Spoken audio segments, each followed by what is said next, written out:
I'm on a lead, so it's yeah. not too like. You're gonna lead? You, Oh, you're the legend. So the legend speaks. I wanted to get something out of the way because which you may not know, my grandfather from Naples had 5 restaurants in Manhattan. He opened the first chicken rotisserie in New York, where they actually cooked chickens in the window. All right. And they had the first restaurant in Manhattan with an all-female orchestra. But that aside, he was an amazing, and I'm not saying it because when I finally went back to Italy, I realized what an incredible chef he was. He was an amazing chef. I mean, unequivocally. And I have to tell you, on the record, and my family would agree with me if they were here now, I mean, you're cooking, and I've tried to live in Italy 4 times. I've been to Italy many, many times. I've been to Sicily as well. Your cooking is unequivocally some of the greatest Italian food there is, bar none. That's you. That's what you serve here in this. I've never been to Italy though, you know that, right? So I've never been here, so I don't know what they do. All I know is, being born and raised in Philly, my grandparents came from Palermo, but it was hard for them to find their ingredients. That was my question, because how did you learn this? Italian cuisine, Italian American cuisine specifically, is distorted because real Italian food is very light. Very light. And yes. A lot of Italian American cuisine is very heavy. Very heavy. And that's not real Italian cuisine. Right. So you could eat 4 or 5 courses in Italy. In Italy, right. And even on May Day when they serve meat, they serve it very lightly. Right. But I have to tell you, the delicacy of what you bring to the table is astonishing. I was here the other night, and you served maybe 7 courses. It was incredible. But I wanted to ask you, who were the influences in your life that you remember that you learned how to apportion, whatever it is, the garlic and oil? I mean. Oh, well, garlic and oil is a Sicilian dish, because I add the Sicilian anchovy to it, right? So the anchovy brings it to another level, and the toasted breadcrumb, because the Italians didn't have quality cheese. They couldn't get the Parmigiano Reggiano, so they would use toasted breadcrumbs. And that's what we serve here, but it's got to be quality. The oil's got to be up here, not mediocre. And we try to do that across the board. Even with the macaroni, there's I don't want to say names, say Di Cecco or Barilla, that are out there that are not, they're good. They're not bad, they're good. But there's other things, the other qualities that's out there that are much more expensive, and the quality of the pasta we say macaroni. The quality of the macaroni is rough and it's dried out longer, and you got to pay for that. And you cook it to order. That's 90% of restaurants today all pre-cook their macaroni. Now, if they got homemade, it takes 2 minutes, they drop in the water, then they put it out. But dry macaroni takes 12 minutes, 13, 14, 15. Now, if you got different cuts, 5 minutes, 12 minutes, 14 minutes, that's an art, just in cooking that, to come out. And we do it to order, so your macaroni is firm and hard.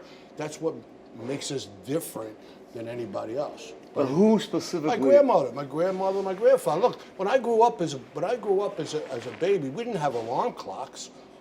Right. You woke up Sunday, smelling a meatball frying. We didn't have bacon and eggs. You had a fried meatball. If the gravy was on, which we say gravy, we don't say sauce. You dip that fried meatball in the gravy. You went to heaven. And the Italian, my grandmother and grandfather had to adapt to the food that they were able to get here. Yeah. So what was there? Pig's feet, pork, gizzards. Liver, calf's liver, a lot of greens, broccoli knobs, scroll. And coming from Philly, you had seasons, so the summer was a little warmer. Things were a little lighter, but in the winter, you had sausage, scroll, and beans. You had chicken cacciatore. You had your Sunday gravy. You had a beef stew, veal stew, heartier stuff to keep you warmer. Yeah. But I watched, chicken cutlets, veal cutlets, simple. It's not that everybody can do it. You can. But you need quality, and a lot of people go about how much it's going to cost first before they put it on their menu. This is what I got to charge. So if the quality's not there, but the price is right, you get people coming in, but you might not get repeat people. I'm considered the most expensive Italian restaurant in the country. We're very expensive, but we're here 30 years, so we got to be doing something right. and my grandmother and my grandfather, watching them do what they did. I remember when I was a baby, I lived with my Italian grandparents for a long time. My grandfather would be up at 5 in the morning. They had Yes. 9 kids, 6 whom lived.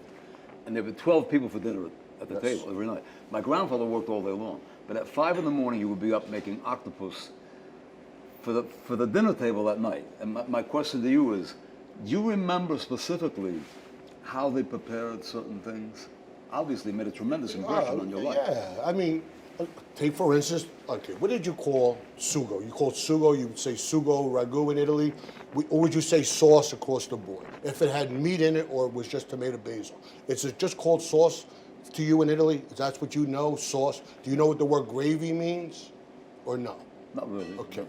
In Philly, we use the word Sunday gravy, which means every Sunday you made a pot of gravy, and you ate that same pot of gravy on Tuesdays and Thursdays, the same pot, which had pig's feet, spare ribs, sausage, brajol, and meatballs. But you ate that gravy Tuesdays and Thursdays. What made it different, why it wasn't the same, was a different cut of macaroni. So if you had rigatoni on Sunday, had percatelli on Tuesday, it was a whole different ball game. It was a different flavor, right? The texture of the macaroni. So that Sunday gravy and the meatballs is what put me on the map. You know, we're considered the best meatball in the world. Even the Food Channel just did a beautiful story on it, saying the best thing they ever eat was Martorano's meatball. Now, you had our meatball. We serve it with a salad. Now, Italian Americans would have a bowl of macaroni on Sunday, no meat. My mother would take, or my grandmother or grandfather take the bowl away, then bring out a bowl of meats with the sausage, brajol, and spare ribs and a big salad. And that's how you would eat it. I said, let's do something a little different. Let's do that as an appetizer. Give the meatball and salad with the red wine vinegar, and that's what made us famous. Is that? Yeah. Plus, I'm here every day. And what is it? Just give me an example of what goes into preparing that meatball, though. This is not an ordinary meatball. I'm gonna tell you. 99.9 of restaurants that have a meatball, they put it in marinara sauce. It's cheaper, right? You don't have to put nothing in it. It's just tomato basil. So you take a meatball, and most of them bake it. We fry it every day. You have to get a crust on that meatball. But what brings our meatball to that next level is the pig's feet, the skin brajol, the spare ribs, and the sausage. That flavors that, and you put that on top of a meatball, it takes it to another level. No one else is going to do that because it's too much money to do that. You understand what I'm saying? Yeah. It takes a lot of money to make that dish. And what is the basis of the meatball, veal, beef, and pork?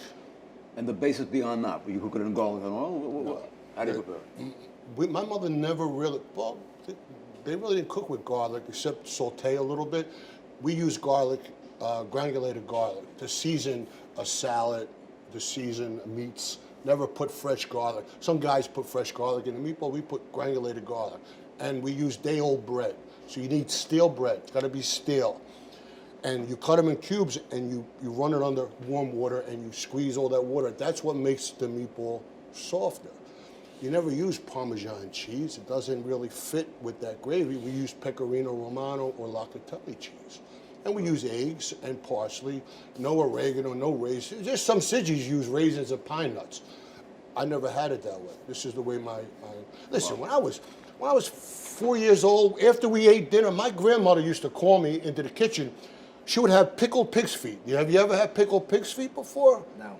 Where you from? You Italian? Portuguese. Portuguese. Oh yeah, you're good cooks. You're good cooks. So anyway, we had pickled pig's feet, and that's what I grew up with as a young kid. You know, so I was always surrounded by food. Like my grandmother, she was the rock of the family. Once she died, everything just.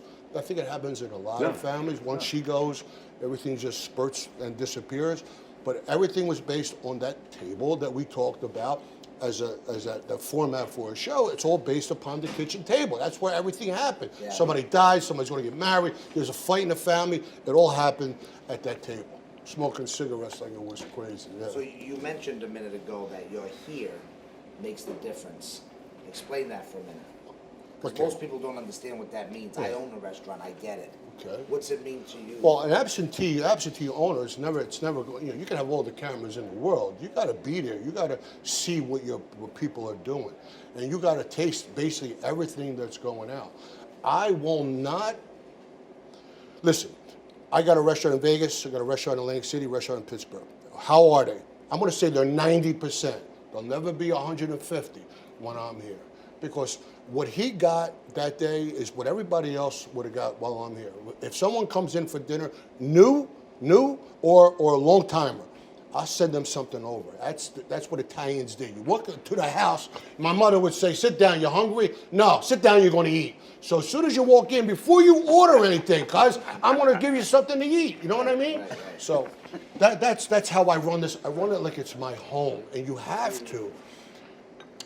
I try to tell you about this before. I never chased money. I never got in this business for money. I got in this business, got a passion for food.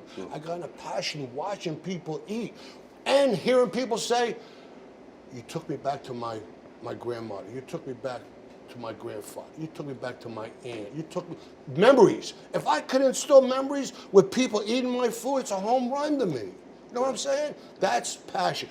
I don't know too many guys that really had. There's a lot of restaurateurs and they're business guys and they're great. Me, I'm still a mom and pop guy. I'm still a mom and pop business. Like I said, I started cooking I was out of my basement. You understand that? I had a flyer and I put on people's cars and mailboxes, and I have to take the phone off the hook because I had nobody to answer. When I got home, I put the phone on the hook. Then I got a phone call. I took the order. I got in my car, delivered it, came back, put the phone back on the hook. That's how people think, well, did you go to school? No, I just self-taught and watched my grandmother, grandfather, and my aunts cook. It's interesting you said that because I really believe that cooking and food is part of our living memory. Memories are fast disappearing everywhere. But the point is that when you give people back their memory, in a sense, it does create a certain hope. You know, that the foundations of what our lives were are no longer here today. Yes, sir. They're not here. Yes, sir. I mean, when I say that as a child, I would grow up at a table of 12 people, it doesn't exist anymore. No more.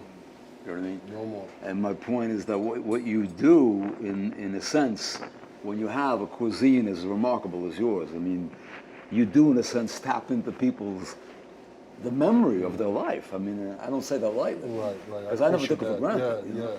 So, Well, everything's food. You wake up in the morning, you say, what am I going to eat? everything. Then someone calls and you say, hey, what do you want to meet for lunch? And then you're already ready to plan your dinner. And that's the time that you can spend with your family or friends and get to enjoy it. Yeah. The things that get said at a table, I mean, unbelievable. That's the It time is- that you All It truth is- comes out. All All truth truth. It's comes the way out. we Yeah. connect. It's the way we connect. Yeah, you could be yourself, right? You could be yourself. Everybody's in a hurry today. Everybody wants to eat and keep going, like they're missing something. But they don't realize that the best time to be with people is at a table and eating together. I think this is the best. the best. Yeah, Absolutely. yeah. Yeah. How do you see the world today? Things are so different. I'm glad that I grew up in the time that I did. I think I'm glad I was born in 1957. I think I'm glad I grew up in the 60s and 70s. If I grew up today, it'd be it's sad to see where the world is going to.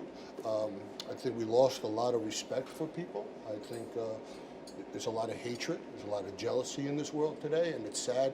I never understood. I used to tell people, if I have something, if I have a nice car and you don't, and you say to me, Steve, can I use your car to go out with a date? Here's the key. You're like, I don't have to go on a date, need a watch? Here's my watch, get back tomorrow. That's what friendship is. That's what people don't have today. It's all, how did he get this watch? How did he get that car? What the fuck did he do for that? You know what I'm saying? So that's what, if I could change something, I would get rid of the hate that people have for each other. It's sad because if we help each other, we can be someplace even bigger than we are now. You know? Yeah. Well, I watch you on Instagram. I think I'm nuts. And it's no, and it's inspirational. I No, think. but you have a tremendous, what many people probably don't know about you, that you have tremendous faith, and you do deliver messages of hope constantly to people. Do you want to talk about that? Yeah, I mean, Where did you get that? I mean, I got it from just God knocked me down so many times. I just got back up again. But I'm pointing, God knocks all of us down. All of us down. All of us down all the time. But my point is, what drew you to have the incredible strength of faith that you do, which is remarkable, because you really do give people hope now. I'm trying to be a living testimony. It's not easy. We all fall, right? Christ fell 3 times. Peter denied him 3 times. I mean, we're all sinners. But when I grew up as a Catholic, so the Catholic Church instilled something in me growing up. But I wanted to be a priest. You got this on camera, cause I wanted to be I wanted to be a priest. And my father laughed at me. You know, no priest is going to be over here, right? And with that being said, I always put my family first, so I stepped away, but God always was here. I put him in the back room sometimes, and I thought I could do it on my own. But like you get knocked down a lot of times, but when you're young, you can get back up. You get to the point when it gets a little hotter, and you can't, and it gets a little harder where you're like, I can't get up no more, man. And you reach out, and God never left you. He's just waiting there for you. And when you say to him, you know, I know you're there. I know you're my Lord, you're my Savior. I know you died for my sins. I need help. I can't do this no more. Yeah. And that's when he puts his hands out, and you grab them hands, and he picks you up, and you have to go through bad shit in your life to appreciate God. You have to. No ifs, ands, or buts. And growing up, and I was part of that street world. I was part of that street. I did a lot of things that I am not happy about. But I had to make a decision, and I had to say, either I'm going to do it for me or do it for God. And I made the decision to do it for God. Now, what does that mean? People think when you bring God in your life, life's going to be rainbows, and it's going to be perfect, and money's going to come in, your health is going to be. Let me tell you something. You get hit harder when God's a part of your life. You get tested because the devil is real. Don't think he's not. Yeah. He wants to steal your joy from you, right? So what God does, he's there. He doesn't bring any bad, but he protects you because he gets you through everything. And without him, who knows what you would do. And I just lost my son like a year and a half ago. How do you do that? The fuck you do that to me? The fuck you do that to me? You did that too? And I didn't do nothing. I didn't take your son. Just free will and things happen. But he's in a good place. And you'll see him one day. And I took that anger, I threw it out, and I said to myself, how many other people are going through some hardship and they don't have anybody to talk to? Or their families telling them you're crazy, you won't be a priest, or you're becoming a religious fanatic, you're nuts, and if your family goes against you, you leave everything. So I said, let me put it out. Listen, I'm the biggest sinner in the world. I'm not a saint, don't claim to be a saint, but I know the difference between right and wrong. I know what it's like to suffer. I know what it's like to lose a father, a mother, and a son. I know what it's like to lose those people. And if you can give that little bit of hope that somebody's about to give up, I cried over here with you, man, because the shit hits me, right? When I talk about God and his love, it's so real that this is not tears of a punk. It's just tears of joy and love that he has for me. That when shit hits the fan, I know that he's there to help me and get me through. But when I see people that are about to hurt themselves, I get over hundreds of people. One kid was about to jump off a bridge. True? Not true? I got nobody to talk to. I'm on the bridge. I'm on a jump, Steve. What? What the fuck do I do, man? What do I do? Give me your phone number. Let me call you. I sit there and I try to talk him out of it. Yeah. I guess I did because he texted me the next day. There are a lot of people out there that are hurting. You just gotta give them hope. Yeah. Nobody said it's easy. Nobody said it's going to be easy. But without hope, you don't have anything. That's right. Absolutely. And I think it's that passion they see on Instagram that gives them that hope. Yeah, but there's a lot of fake. How do you know somebody's real, right? Mm-hmm. You have to really live by example. Sure. Yeah. That means in the world, when you're out in that world, you got to live the way you claim to live. Not say be perfect, because I get a beef with somebody, I want to strangle the fucking guy, right? I mean, I got to say, dear Lord, help me, please help me, get me through this, but whatever. So my point is, every day you wake up, every day's a struggle, and you know it's a struggle, but if you know that that God will help you get through it, no matter how bad it is, no matter how many times you're knocked down, you're going to get up, no matter what happens in your life, knowing that He's going to be there for you, no matter what. And when you got that kind of feeling in your heart, you can take on anybody, anything, any stress, any sadness, anything. You know, it's sad that we live in a time right now that there is no hope, none at all, and people are just jealous, hateful, and they just want what's theirs. You know, they just want like what's owed to them. Ain't nothing owed to us. You got to go out there and work for it. You got to go out there and hustle for it. You got to go out there and make something of yourself. Nobody's going to give you anything. Yeah.